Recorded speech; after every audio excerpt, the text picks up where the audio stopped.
Hello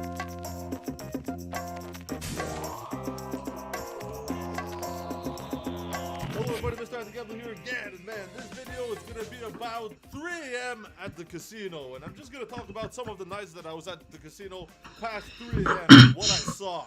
And man, I was there for many nights past 3 a.m. I had no business there. I was pretty much walking like a zombie, just no care, no thoughts in the world, extremely tired from my, day-to-day life, and then just having so much comfort and so much joy out of just a simple push of a finger, or out of a simple decision made at the tables, or shooting dice, whatever it was, man.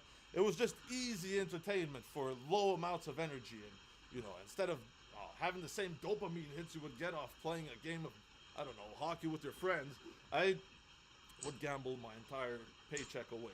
And a lot of the times it was on the weekend, past 3 a.m. that this would happen. I would be on fire, and out of nowhere I would just get consumed with this unstoppable force of having to gamble all my money away. I couldn't control myself. My friends couldn't pull me out of there. There was nothing I could do to convince myself that, okay, I'm good. I would never be happy. Let's say I would have won, $2,000.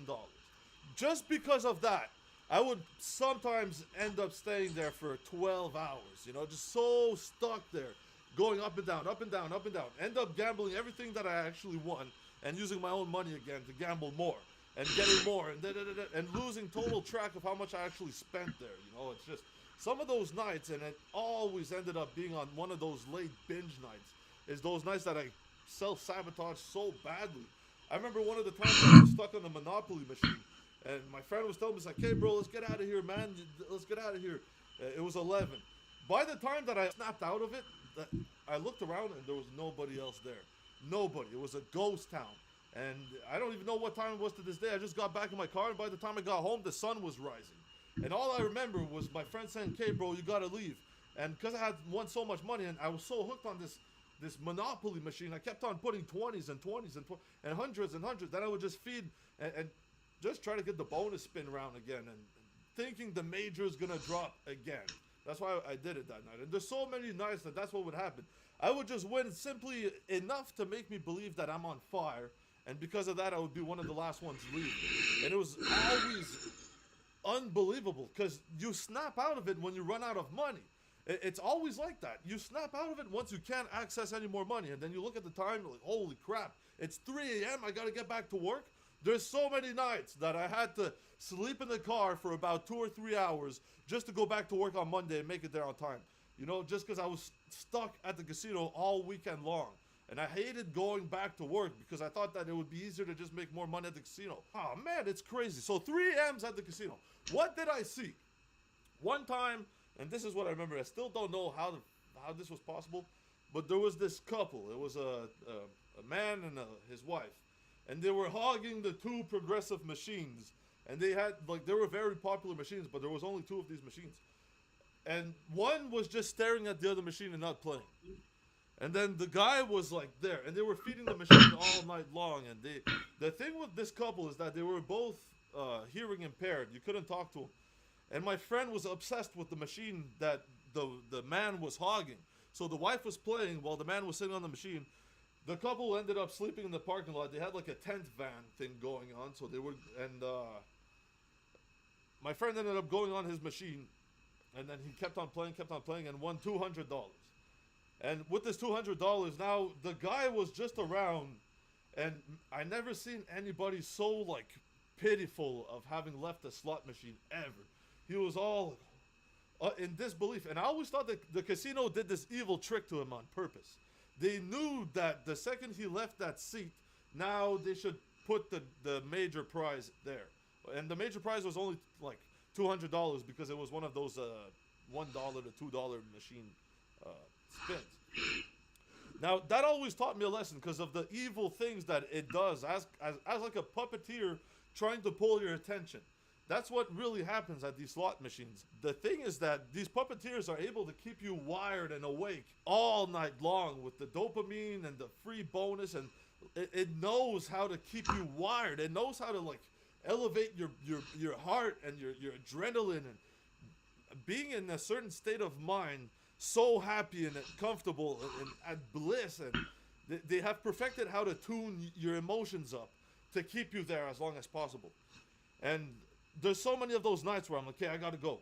But I couldn't, man. I just couldn't leave. No matter what. It's like the puppeteers they knew how to keep me entertained, you know. Then they knew how to pull the trigger and then not give me anything for the rest of the night. Like clockwork. And it was always around 3 a.m. where I was the last one there. And I was just in denial of having to leave. And I'm like, oh man, there's nobody here anymore. And it really felt like they turned down the switch and don't pay out nothing. Because no matter what machine I would go to, no matter what gambles I would make, it was just loss, lose. Every time past 3 a.m. And now the thing that happens at this hour, 3 a.m., and then this sleep deprivation, and all this adrenaline, and then they're running out of cash, and you literally feel like a zombie when you're going back home. You feel like it never even happened when you get in your bed. You're like, well, it could have actually been a dream, how tired you were and how you were coping with all this misery. And then you wake up and you're like, you're fine. You have recuperated. You lose all your money from being brainwashed. You take a big nap, and then you feel great about yourself, and you want to do it all over again, man. And on the weekends, that's what would happen every single time, man. On Friday, I would show up. Saturday, I would be there in the morning all the way till nighttime. Sunday, I would obsess and have to be there for certain things, certain events, and, you know, repeat. And every single day at some point, I would go to the casino after work, no matter how tired I was. I had the routine down on path where I had just enough time to spend at least 2 hours at the casino, go back home, sleep, and get to work for 5 a.m. every single day, man. Just managing to deal with this crazy addiction of winning and losing. The thing that's so stupid about this is that if you're gambling your entire pay every single time, and man, you're never amounting to nothing. So, and you're always hoping to get your savings back or to get your piggy bank back. So you know how these free slot machine games do it? The more you spend, now you can spend like $4 to get your piggy bank. In our minds, we have an imaginary piggy bank of what the bank has, and we are trying to just buy it back. It's pretty much what we're doing. And the more money we spend, the more that piggy bank grows. And one day, if we're lucky enough, we'll get that piggy bank back. That's what's happening to us. And that's why we're just not able to leave. And we're not able because we believe in that piggy bank and getting it back. But it's the puppeteers that are holding that back, knowing that you're the problem gambler, knowing not to give it back to you, and knowing to just keep teasing people that are around you. 3 a.m., the most mockery things would happen all the time. The machines would give you bonus rounds that would pay 0 like 3 times in a row. And the machines would just not pay at all. They'd be entertaining, but just not give you anything. Now, that was kind of my issue as a slot machine player. But then when it got to different games, 3 a.m. at the poker